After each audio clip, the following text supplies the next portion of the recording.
అయ్యో మేడంకి ఏమైంది? కవితకు అస్వస్థత, అనారోగ్యం అట. ఆసుపత్రిలో చికిత్స అనంతరం మళ్ళీ తిరిగి జైలుకు పంపించిరట. మద్యం కుంభకోణం కేసులో అరెస్ట్ అయి తిహార్ జైల్లో ఉన్న బీఆర్ఎస్ ఎమ్మెల్సీ కవిత అస్వస్థతకు గురయ్యారు. కొంతకాలంగా గైనిక్ సమస్యతో బాధపడుతున్న ఆమెకు 2 రోజులుగా జ్వరం వస్తోందట. మంగళవారం ఆమె అస్వస్థతకు గురి కావడంతో జైల్లోని వైద్యుల సూచన మేరకు ఆమెను దీన్ దయాళ్ ఉపాధ్యాయ్ హాస్పిటల్కు తరలించారు. సుమారు 2 గంటల పాటు వైద్యులు అక్కడ కవితకు చికిత్స చేశారు. పలు రకాల వైద్య పరీక్షలు నిర్వహించి ఆమె ఆరోగ్యం నిలకడగానే ఉందని ప్రకటించారు. వైద్యుల సూచన మేరకు కవితను అధికారులు తిరిగి తిహార్ జైలుకు తరలించారు. అయితే కవితకు తీవ్ర అస్వస్థత అనే వార్తలు మీడియాలో రావడంతో ఆమె కుటుంబ సభ్యులతో పాటు బీఆర్ఎస్ కార్యకర్తలు ఆందోళన చెందారు. ఆమె ఆరోగ్యం నిలకడగానే ఉందని వైద్యులు ప్రకటించడంతో ఊపిరి పీల్చుకున్నారు. బుధవారం కవితను ఆమె సోదరుడు కేటీఆర్ పరామర్శించే అవకాశం ఉన్నట్టుగా తెలిసింది. ఇప్పుడు నాకు అర్థం కాదు, కార్యకర్తలు బాధలో ఉన్నారు, అయ్యో మా మేడంకి ఏమో అవుతుందని.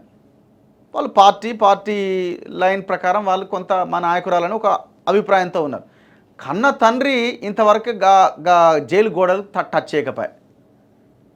హెల్త్ బాగాలేదని చెప్తుందా నీ బిడ్డకి, నా ఆరోగ్యం బాగాలేదని హాస్పిటల్లో జాయిన్ అయింది, కనీసం ఇప్పుడన్నా పోయి పరామర్శించాలి కదా.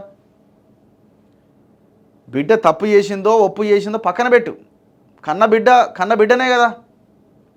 మరి కనీసం జైలుకు పోయి ఒకసారి పరామర్శించి ఎందుకు వస్తలేడు అంటే ఈయన ఫక్తు పొలిటీషియన్ కదా. ఫక్తు పొలిటీషియన్ ఏం చేస్తాడు, ఎక్కడైతే నాకు మరక అంటుతుంది అనుకుంటాడో ఆడికి పోడు. బేసిక్గా కేసీఆర్ కవిత వీళ్ళంతా కలిసి చేసిన దందానే ఈ సారా దందా. ఇప్పుడు ఆ మరక నేనెందుకు అంటించుకోవాలి, ఆమెకు వదిలేసి అంటించుకున్నది అయిపోయింది, కథం అయిపోయింది. మొన్న ఎలక్షన్లో కూడా అదే చేసిండు. ఏమని, ఎక్కడ కూడా కవిత పేరు ఎత్తొద్దని అందరికి ఇన్స్ట్రక్షన్స్ ఇచ్చేసిండు. కవిత పేరు కానీ కవిత ఫోటోను కానీ ఎక్కడ పెట్టొద్దని. అయినా కూడా ఆల్రెడీ ప్రజల్లోకి ఆ ఇష్యూ వెళ్ళిపోయింది, కథం అయిపోయారు.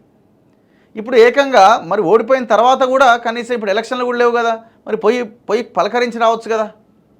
మాకు జ్వరం వచ్చిందట, 4 నెలల నుంచి జైల్లో ఉన్నప్పుడు మానసికంగా కుంగిపోయి రకరకాల ఇది ఉంటుంది కదా. ఎవరికైనా ఎంత ధైర్యవంతుడైనా 4 నెలలు ఒక జైల్లో 4 గోడల మధ్య ఉంటే సిచ్యువేషన్ ఎంత భయంకరంగా ఉంటుంది.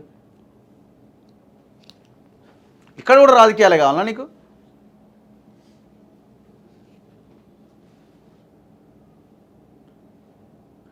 ఇంకా ఆమె పేరు చెప్పుకొని రాజకీయం చేస్తారు. పేరుకేమో కవిత బెయిల్ పిటిషను, బెయిల్ కోసం తిరుగుతున్నామనేమో వీళ్ళు ఎవరు, కేటీఆర్ హరీష్ రావు ఢిల్లీలో తిరుగుతున్నారు, ఢిల్లీలో మాట్లాడుతున్నారు, పేపర్లకు ఆ లీకులు ఇస్తున్నారు. అంటే ఈమెను అట్లా కూడా వాడుకుంటున్నారు.